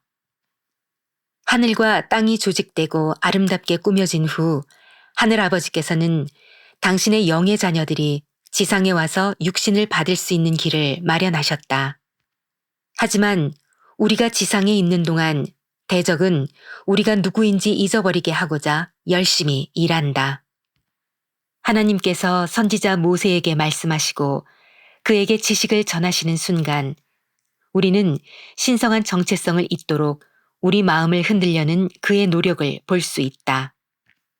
모세서 1장에서 하나님은 모세의 이름을 부르시며 반복해서 그를 당신의 아들이라고 말씀하신다. 하지만 하나님이 떠나시자마자 사탄이 나타나 모세를 사람의 아들이라 부르며 자신이 진정 누구인지를 잊어버리도록 그를 유혹한다. 사탄은 우리가 우리의 진정한 정체성을 잊어버리기를 바란다. 그는 변화될 수 있는 우리의 능력에 대해 의심을 심어준다. 그는 우리가 육에 속한 변화될 수 없는 존재이며 앞으로도 늘 그럴 것이라고 믿기를 바란다. 하지만 12사도 정은회의 패트릭 키아론 장로님은 이렇게 일깨워 주신다. 여러분은 그리스도의 사랑 가득한 친절에 대한 확신을 가지고 그분께 나아가 그분께서 주시는 기쁨과 평화, 희망, 빛, 진리, 계시, 지식, 지혜의 모든 은사를 받을 수 있습니다. 여러분은 하나님의 소중한 딸이자 아들이며 또한 그분께서는 여러분을 구속하고 의롭다 하며 성결하게 하시기 위해 여러분에게 완전하고 거룩한 당신의 아들을 선물로 주셨습니다. 사탄은 결코 구속을 얻지 못할 것이다. 우리가 영적인 정체성에 마음을 기울일 때 우리는 모세처럼 다음과 같이 말할 수 있을 것이다. 너는 누구냐?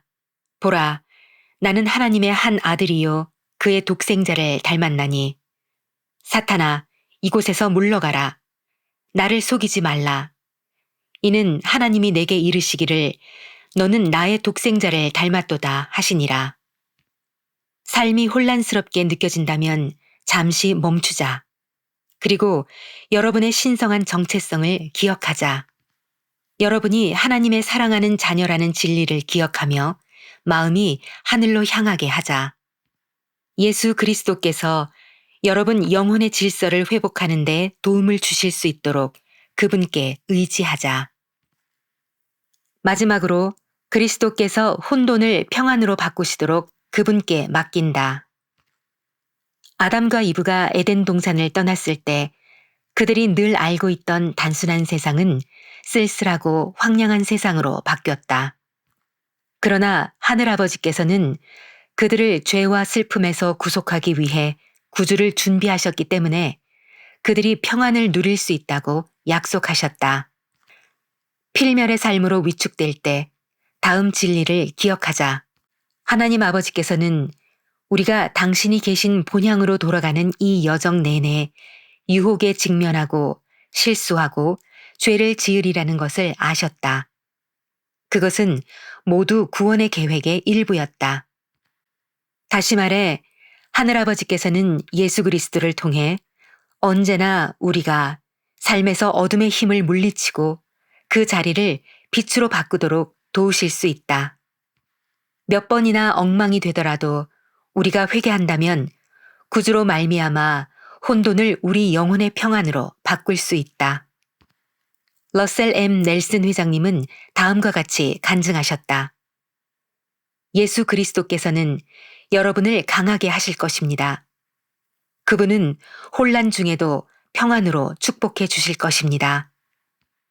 예수 그리스도께서는 여러분의 죄와 여러분의 아픔과 여러분의 마음속 고통과 여러분의 연약함을 짊어지셨습니다. 여러분은 그 짐을 홀로 질 필요가 없습니다. 여러분이 회개할 때 그분은 용서해 주실 것입니다. 여러분에게 필요한 것을 축복으로 주실 것입니다.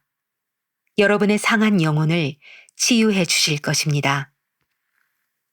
여러분이 어떤 문제로 힘들어하든 하늘아버지와 예수 그리스도께 의지하여 도움을 구한다면 그분들은 언제나 엉망이 된 것을 회복해 주시고 죄와 유혹의 혼돈에서 여러분을 자유롭게 해주시며 여러분의 삶을 훌륭하게 만들어 주실 수 있다. 그분들은 몇 번이고 그렇게 해오셨다. 청년 성인 주간 메시지. 회개는 단지 죄를 극복하는 것만을 의미하진 않는다. 매들린 맥스필드, 교회 잡지. 나는 선교 사업을 하는 동안 제일 친한 친구의 결혼식에 참석하지 못했다. 온종일 그 친구에 대한 생각이 머리에서 떠나지 않았다. 우리는 대학 룸메이트로 만났는데 금세 자매지간처럼 지내게 됐다. 나는 하늘 아버지께서 내가 그 친구를 만나도록 인도하셨다는 것을 깨달았다. 하지만 나는 그 친구의 인생에서 매우 중요한 순간을 축하하는 자리에 갈 수 없었다. 그래서 몹시 화가 났다. 예기치 못한 시련. 선교 사업을 나가기 전 내 삶은 완벽하지는 않았지만 그런대로 좋았다. 대학 생활이 좋았고 인생 최고의 친구도 막 사귀었다. 꽤 행복한 나날이었다. 나는 선교사로 봉사하는 것이 쉽지 않을 일이란 것을 알았다. 그렇지만 나는 선교 사업이 내 인생 최고의 1년 6개월이 될 것이고 어려움은 미미할 것이라 생각했다. 하지만 6개월이 지난 후 친구의 결혼식은 내가 예상하지 못했던 힘든 일 중 하나가 됐다. 외국으로 나와 새로운 언어를 배우면서 나는 외로움과 불안감을 느꼈다. 선교사 생활의 일환으로 거절을 경험하는 것은 정신적으로 고단한 일이었다. 솔직히 그냥 집에 가고 싶었다. 나는 지쳤고 좌절했으며 나에게 절실히 필요한 희망과 행복을 하나님이 주시지 않는다고 느꼈다. 나는 다른 모든 시도를 해보고 나서야 축복사의 축복에 나오는 한 가지 약속에 의지하게 됐다. 그것은 내가 경전을 통해 하늘 아버지의 사랑을 느끼게 될 것이라는 약속이었다. 새로운 시각. 경전을 탐구하면서 나는 이브의 이야기에 깊이 공감하게 됐다. 그녀는 낙원으로부터 어둡고 황량한 광야로 쫓겨났는데 내 마음이 바로 그런 상태였다. 내 경험과 유사하게 이브가 변화를 겪게 된 것은 특정한 선택 때문이었다. 내가 봉사하기로 선택한 것을 후회하는 것처럼 그녀도 자신의 선택을 후회하지는 않았을까 하는 생각이 들었다. 하지만 이분은 나보다 훨씬 더 현명한 관점을 지니고 있었다. 그녀는 본질적으로 모든 것을 잃었지만 자신에게 구주가 계시다는 것을 알았을 때 기뻐하며 이렇게 말했다.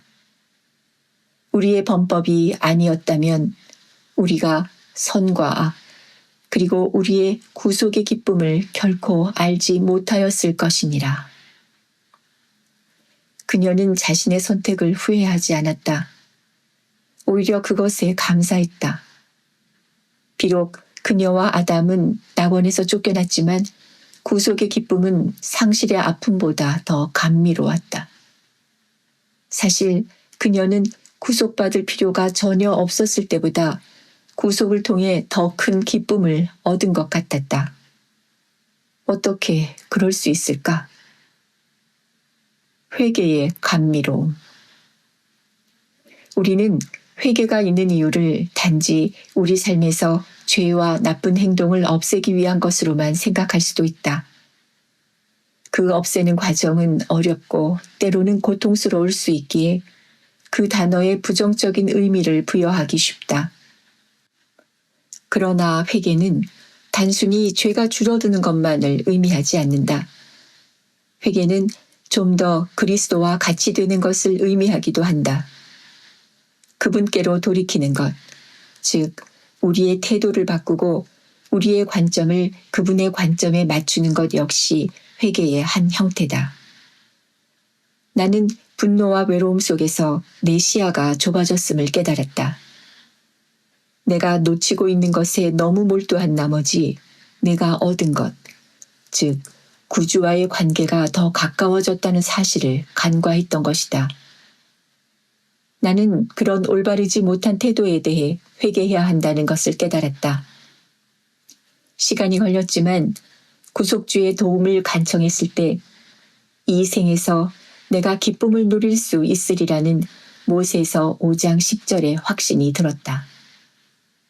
친구의 결혼식에 참석하지 못한 것이 여전히 슬펐지만 마침내 주님께서는 내 기도에 응답해 주셨다. 나는 친구가 있어서 너무나 행복했다. 그리고 하늘 아버지께서 정말로 당신의 자녀 한 사람 한 사람을 보고 계시고 사랑하신다는 간증을 얻어 무척 기뻤다. 나는 놓친 것보다 훨씬 더 많은 것을 얻었다. 본부 상호부조회 회장단 제2부좌인 크리스틴 M. 이 자매님은 이렇게 가르치셨다. 회개를 통해 우리는 하나님의 사랑을 느낄 수 있으며 회개를 통해서만 가능한 방식으로 그분을 알고 사랑하게 됩니다. 회개 덕분에 이제 나는 내가 그리스도께 가까이 나아갈 때 여호와가 나의 사막을 에덴 같게 나의 광야를 여호와의 동산 같게 하였나니 그 가운데에 기뻐함과 즐거워함이 있으리라. 이사야서 51장 3절의 말씀을 안다. 선교 사업을 마치고 귀환했을 때 나는 낙원으로 돌아온 것은 물론 아니었다. 귀환 후의 삶은 내가 개척해야 할 새로운 광야다. 쉽지 않은 일이며 지금도 선교 사업을 나가기 전의 삶이 그립기도 하다. 하지만 나는 그리스도 덕분에 내 기쁨이 구속에 대한 지식으로 더 커지리라는 것을 알고 있다.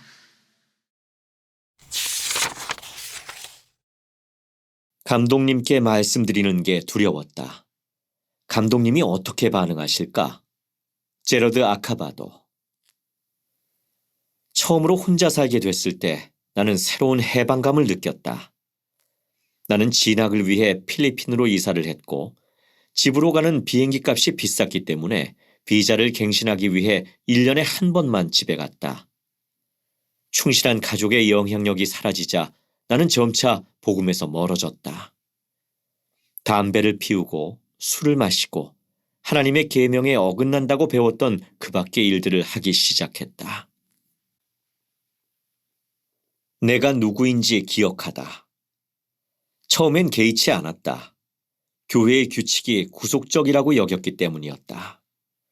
그렇지만 교회에는 계속 나갔다. 하지만 마음속 깊은 곳에서는 합당하지 않다고 느껴 몇 달 동안 성찬을 취하지 않았다.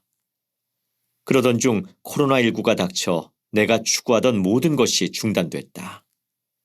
그 무렵에 나는 충격적인 사실을 알게 됐다. 바로 내가 입양됐다는 사실이었다. 부모님이 내게 말씀하신 적이 없었기에 나는 정체성의 위기를 겪었다. 한때 믿었던 모든 것에서 멀어진 느낌이었다. 나는 내가 진정 누구인지 다시금 알아야 한다는 것을 깨달았다. 마침내 집으로 돌아왔을 때 나는 부모님께 내가 했던 선택들을 포함해 모든 것을 털어놓았다. 부모님은 나를 질책하는 대신 사랑으로 대하셨다. 부모님은 내가 진정 누구인지, 즉 그분들의 아들이자 하나님의 사랑하는 아들이란 사실을 상기시켜 주셨다. 변화를 위한 도움을 받다. 나는 변하고 싶었다. 부모님은 감독님과 이야기해서 회개 과정을 시작하고 구주의 구속 권능에 의지하라고 격려해 주셨다. 하지만 나는 두려웠다. 내가 했던 선택 때문에 징계를 받거나 판단을 받을까봐 걱정됐다. 보통 나는 사람들이 나를 어떻게 생각하는지에 대해 신경 쓰지 않는다. 하지만 감독님은 정말 훌륭한 분이셨기에 내가 행한 일을 이야기해서 감독님을 실망시키고 싶지 않았다. 하지만 70인 정원회의 스코트 D. 화이팅 장로님은 이렇게 가르치셨다. 여러분을 사랑하고 지지해줄 사람들에게서 숨지 말고 오히려 그들에게 달려가십시오. 여러분이 예수 그리스도의 속죄가 주는 치유 권능에 다가설 수 있도록 훌륭한 감독, 지부회장, 지도자들이 도와줄 겁니다. 감독들은 주님을 대신해 교회 회원들의 회개를 돕기 위해 신권 열쇠를 소유한다. 감독님과 이야기했을 때 그분은 냉혹하게 판단하지 않으셨으며 나는 감독실에서 큰 평안을 느꼈다. 주님께서 나에게 도움을 줄 감독님을 신뢰하고 계신다는 것을 깨달았고 나도 감독님을 신뢰할 수 있다고 느꼈다. 감독님은 내게 영적인 습관을 들임으로써 구주와 그분의 속죄에 대해 배우도록 격려해 주셨다. 나는 감독님과 정기적으로 만났고 감독님은 매주 전화를 걸어 진행 상황을 확인하셨다. 나는 감독님과 이야기를 할 때마다 큰 사랑을 느꼈다. 회개의 은사. 결국 감독님의 도움으로 나는 내 삶의 악습에서 벗어났다. 그렇지만 성찬을 다시 취하는 것에 대해서는 마음이 편하지 않았다. 온갖 노력을 다하긴 했지만 나는 정말 합당한 사람일까? 하지만 감독님은 나를 안심시켜 주셨다. 감독님은 내가 완벽할 필요는 없으며 그저 기꺼이 순종하고자 하는 마음만 있으면 된다고 상기시켜 주셨다. 나는 최선을 다하고 있었고 구주께서도 그 점을 알고 계셨다. 그리고 그분은 내가 그분이 주신 회개라는 은사에 의지할 때 계속해서 나를 용서해 주실 것이다. 본부 청년회장단 제1보자인 테모라 W. 루니아 자매님은 최근에 이렇게 가르치셨다. 그리스도께 나아온다는 것은 그분의 팔이 항상 우리를 향해 펼쳐져 있음을 확신하며 희망을 품고 저를 도와주시겠어요? 라고 말하는 것입니다. 그 경험을 한 이후로 나는 자신 있게 성찬을 취함으로써 성약을 새롭게 하기 시작했다. 나는 내가 진정 누구인지 그리고 주님의 도움으로 내가 뭘 할 수 있는지에 대해 새로운 감각을 지닌 새로운 사람이 된 것 같았다. 심지어 나는 선교사로도 봉사했다. 구주의 구속의 은사로 내 삶이 크게 바뀌었던 터라 매일 그분으로부터 얻는 희망을 다른 사람들도 찾도록 돕고 싶었기 때문이다. 계명은 구속적인 것이 아니다. 하나님께서 우리가 성공하고 성장하며 죄의 덫에서 벗어나기를 바라시기 때문에 계명이 존재한다. 예수 그리스도의 복음의 중심은 그분과 하늘아버지께서 우리에 대해 지니신 사랑이다. 그 완전한 사랑을 경험했기에 나는 그분들을 더욱 닮아가기 위해 노력하고 있다. 그분들이 주신 회개의 은사는 내 삶을 기쁨으로 채워준다. 온 땅의 성도들, 주께서 날 보내시기 심히 원하시는 곳은 스컷 헤일즈 교회 역사부. 1901년 5월 5일 17살의 에머 퍼셀은 사모아에서 선교사로 봉사하라는 부름을 받아들였다. 그녀는 로렌조 스노우 회장에게 보내는 편지에 이렇게 썼다. 저는 주님의 사업을 진척시키는데 온 힘을 다할 것임을 분명히 말씀드립니다. 그녀는 또한 다음과 같이 약속했다. 언제 어디서든 기회가 주어진다면 저는 항상 기쁘게 복음 원리를 수호할 것입니다. 에머는 봉사할 준비를 했다. 하지만 그녀는 앞으로 어떤 일이 펼쳐질지 전혀 알지 못했다. 그녀는 동료 선교사들과는 달랐다. 교회가 독신 자매들을 전임 선교사로 부르기 시작한 것은 겨우 3년 전이었다. 게다가 그녀는 지금까지 부름받은 이들 중 가장 어린 선교사였다. 또한 전임 선교사로 봉사하는 최초의 사모아 여성이기도 했다. 그녀는 솔트레이크 시티에 살고 있었지만 태어난 곳은 사모아 우폴루 섬 동쪽 끝에 있는 마을인 말라엘라였다. 그녀는 12살 때 집과 가족을 떠나 8,047km 떨어진 유타에서 학교에 다녔다. 그로부터 5년이 지나 사모아로 돌아간다는 생각은 에머에게 설레면서도 두려운 일이었을 것이다. 그녀는 영적으로 준비하기 위해 솔트레이크 성전에서 자신의 엔다우먼트를 받았다. 오늘날의 선교사들처럼 그녀는 하나님과 성스러운 성약을 맺었으며 충실함을 통해 축복을 약속받았다. 그리고 그녀의 말에서 알 수 있듯이 그녀는 주님께 봉사하는 동안 최선을 다해 그 성약을 지켰다. 우폴루에서 유타로, 그리고 다시 우폴루로. 에머는 1883년 6월 26일에 빌리아무와 마타프와 퍼셀의 7째 자녀로 태어났다. 그녀의 가족은 말라엘라와 그 주변에 있는 여러 유로네시아인 가족 중의 하나였다. 그녀의 어머니는 우폴루의 북서쪽에 있는 사바이섬 출신이었다. 그녀의 아버지는 1834년경에 사모아로 와서 사모아 여성과 결혼하고 말라엘라에 정착한 한 영국인의 아들이었다. 에머가 회복된 복음을 처음으로 알게 된 것은 아마도 후기 성도 부부인 존과 나나베 로젠퀴스트와 함께 살았을 때일 것이다.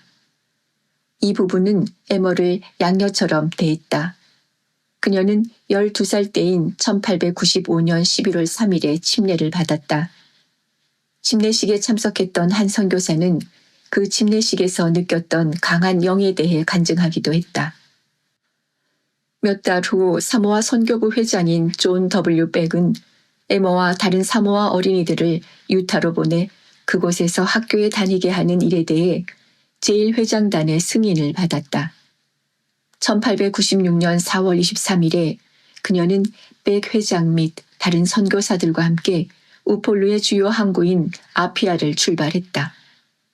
에머의 친부모는 그녀가 떠나는 것에 동의했지만 작별 인사를 할 때는 눈물을 흘리지 않을 수 없었다.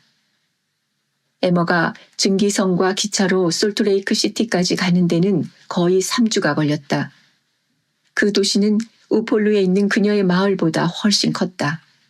그래서 그녀는 혼잡한 거리와 낯선 소음에 압도됐을 것이다. 당시에는 유타의 폴리네시아에서 온 주민이 별로 많지 않았다. 그곳에서 생활하는 동안 그녀는 자신처럼 생긴 사람을 한 번도 보지 못했을 것이다. 유타에서 에모는 솔트레이크 시티 13와드 지역에 살면서 교회 소유의 학교에서 좋은 교육을 받았다. 그리고 사모아 선교부의 귀한 선교사들과도 계속 연락을 주고받았다. 일찌감치 그녀의 잠재력을 알아본 감독은 그녀에게 모국에서 선교사로 봉사할 준비를 하라고 권고했다.